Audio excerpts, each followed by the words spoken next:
Hello and welcome. Today we're diving into one of the most fascinating and honestly confusing periods in India's freedom struggle, the years from 1922 to 1929. Now, if you're thinking of massive, nationwide campaigns led by Gandhi, this wasn't that. Instead, this was a time of intense soul-searching, of fierce debate, and the bubbling up of radical new ideas that would totally reshape the path to independence. So, let's just start with a really big question. Imagine this. In 1922, the huge non-cooperation movement gets called off, and then Mahatma Gandhi is arrested. Suddenly there's this massive vacuum. The one person holding it all together is gone, and the Indian National Congress is just in disarray. So what do? Right? Do you stick with the old plan, or do you have to find a whole new way forward? This was the critical dilemma staring an entire generation of freedom fighters right in the face. So in this explainer, we're going to break down how India answered that question. We'll look at it in 4 parts. First, we'll see how the Congress itself split into factions. Then, we'll get into the powerful new social and economic ideas that started to catch fire. We'll also examine the path of armed struggle, the one chosen by revolutionaries. And finally, we'll see how a direct challenge from the British basically forced all these different groups to try and create one single vision for India's future. Okay, so with Gandhi in prison, the first major crack appeared almost immediately. And the question was pretty simple, but the answer would change everything. Should the Congress keep boycotting the British-run legislative councils, or should they actually get in there and try to fight the system from the inside? Now, this wasn't just some tactical debate. It was a deep, fundamental disagreement about what the struggle was even about. So, 2 camps formed around this question pretty quickly. On one side, you had the Swarajists, led by big names like C.R. Das and Motilal Nehru. Their whole argument was that boycotting the councils was just a waste. Their strategy? Get elected. Get inside, and then use that platform to obstruct, to expose, and to basically grind British governance to a halt. Their slogan was, end or mend. But on the other side, you have the no-changers. These were the hardcore Gandhians, folks like Vallabhbhai Patel and C. Rajagopalachari. They thought entering the councils was a trap, a distraction that would just corrupt the movement. For them, the real work was on the ground. Promoting handspun cloth, fighting untouchability, and just building up strength at the grassroots for the next big movement. This split got so bad that the Swarajists, after losing a vote at the 1922 Congress session, just went ahead and formed their own party in 1923 to run in the elections anyway. Now, while the politicians were all debating strategy, something else was happening across the country. The 1920s saw this incredible explosion of brand new ideologies. The fight for freedom wasn't just about getting the British out anymore, it was expanding to include these really radical questions about what kind of society an independent India should even be. Ideas about social equality and economic justice were suddenly front and center. And you really can't understand this shift without looking at what was happening globally. The 1917 Bolshevik Revolution in Russia sent, absolute shockwaves around the world. And it really inspired a new generation of Indian nationalists. They saw a completely different way forward, an alternative to both being a colony and to capitalist exploitation. You had figures like M.N. Roy introducing communist ideas, which led to the official founding of the Communist Party of India in 1925. But this wasn't just some fringe thing. Even inside the Congress, you had these incredibly influential young leaders, Jawaharlal Nehru and Subhash Chandra Bose, who were getting drawn to socialist ideas and pushing the whole organization to think more about the rights of peasants and workers. And these new ideas, they weren't just theories being debated in rooms. They led to real organization out on the streets. Students started forming their own leagues to coordinate protests and boycotts. In fact, Jawaharlal Nehru himself presided over a huge student conference in Bengal in 1928, which just goes to show you how powerful this new energy was. At the same time, the labor movement was gaining some serious muscle. The All India Trade Union Congress, the AITUC, was founded back in 1920, giving workers a national platform for the first time. This led to massive strikes at key industrial hubs, like the railway workshops and the textile mills. And you get this landmark moment in 1923, when the first ever May Day was celebrated in Madras, connecting India's labor struggle to the global workers' movement. It was a huge deal. And this is so crucial. The fight for freedom was becoming a fight for multiple freedoms. It wasn't just about the British anymore. Powerful movements were popping up to challenge India's own internal social hierarchies. Down south, you had Periyar's self-respect movement, which launched this radical critique of Brahmin dominance. In Maharashtra, the legacy of the Satyashodak Samaj continued to push for the rights and education of lower castes. And most critically, this is the period where we see the rise of Dr. B.R. Ambedkar, who began organizing the Mahar community to demand basic social dignity and political rights. The message was becoming crystal clear.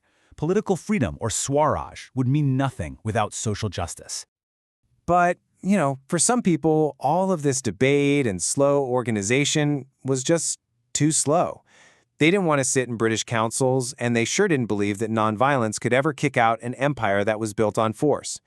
And that brings us to the third major path of the 1920s, the revolutionary path of direct, armed action. The main group for these revolutionaries in North India was first called the Hindustan Republican Association, or HRA, founded in 1924. And their goal was massive, a full-on armed overthrow of the British to create a federal republic. But check this out. By 1928, under new leaders like Chandrashekhar Azad and a brilliant young intellectual named Bhagat Singh, they regrouped and added one very important word to their name: socialist. See the shift? The goal wasn't just political freedom anymore. It was a revolution to create a brand new socialist India, one that was free from every kind of exploitation. And their actions were just as dramatic as their ideology. Let's just walk through it. In 1925, they needed money, so HRA members carried out the famous Kakori train robbery. Then, 1928 becomes a real turning point. The veteran leader, Lala Lajpat Rai, died after being brutally beaten by police during a protest. As payback, Bhagat Singh, Azad, and Rajguru assassinated a British police official named Saunders in Lahore. And then, in 1929 came their most legendary act. Bhagat Singh and B.K. Dutt walked into the Central Legislative Assembly in Delhi and threw bombs onto the floor. Now, this is the absolute key to understanding their whole strategy. The bombs they threw in the assembly, they were low intensity, and they were aimed at empty benches. They were not designed to kill anyone. They were designed to make a statement so loud that no one could ignore it. See, the act itself was just the opening move. The real goal was to get arrested, to turn the courtroom into a political stage, and to use the trial to broadcast their revolutionary socialist and anti-imperialist ideas to the entire country through the newspapers. It was an incredible, selfless, and unbelievably risky piece of political theater. Okay, so you've got these three different streams, right? The Swarajists in parliament, the Gandhians on the ground, and the socialist revolutionaries taking direct action, all flowing in different directions. So what on earth could possibly bring them together? Well, the answer, ironically enough, was an act of pure British arrogance that managed to insult every single one of them at the same time, forcing them to try and come up with a united response. So in 1927, the British government appointed something called the Simon Commission to review India's political situation and recommend reforms. And here's the kicker. The commission was all white. 7 British men were sent to decide the future of 300 million Indians, without a single Indian member. I mean, this was seen as a profound national insult. The message was loud and clear. Indians weren't even fit to have a say in their own future. The backlash was instant, and it was universal. When the commission landed in Bombay in February 1928, the entire city shut down. There were massive protests, and this one slogan echoed everywhere: Simon, go back. For a little while, all those deep divisions we've been talking about just vanished. The Congress, the Muslim League, pretty much everyone united in a common boycott of the commission.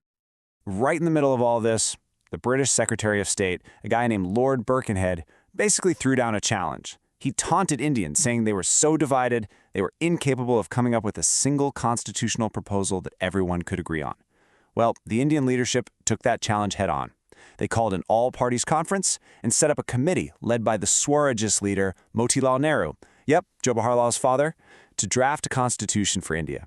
And what came out of it was the Nehru Report of 1928. This was India's first real homegrown attempt at writing its own constitution.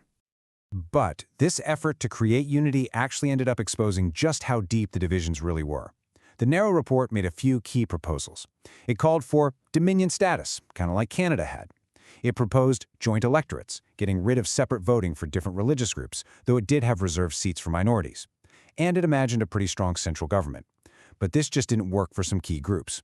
Muhammad Ali Jinnah, speaking for the Muslim League, proposed his own changes and eventually came up with his 14 points. And the disagreements were fundamental. Jinnah insisted on separate electorates for Muslims. He wanted a weaker central government with more power for the provinces, and he demanded a guarantee of 1/3 of the seats for Muslims in the central legislature. The attempt at unity had, ironically, just revealed a growing and very serious communal divide.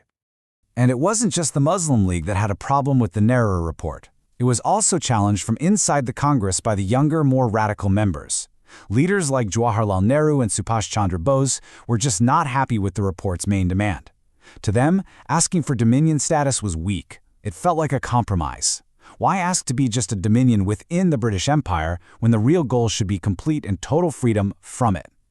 This pressure just kept building until it all came to a head at the historic Lahore session of the Congress in December 1929. With Jawaharlal Nehru now the president, the party made a massive declaration. They officially threw out the Nehru Report's goal of dominion status.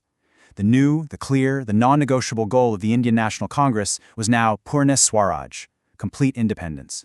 The decade of debate was finally over. A clear, radical, and powerful new objective had been set for the entire nation. So, as the 1920s came to an end, the Indian freedom struggle was at a totally new crossroads. This whole period of fragmentation had given birth to new ideologies, new leaders, and now a powerful new goal. But the question hanging in the air was huge. Purna Swaraj was the destination, but what was the road to get there? What kind of mass struggle would it take to actually achieve this incredibly ambitious goal of complete independence? Well, that question would be answered very, very soon with the launch of Gandhi's next great movement, the civil disobedience movement. But that's a story for another time.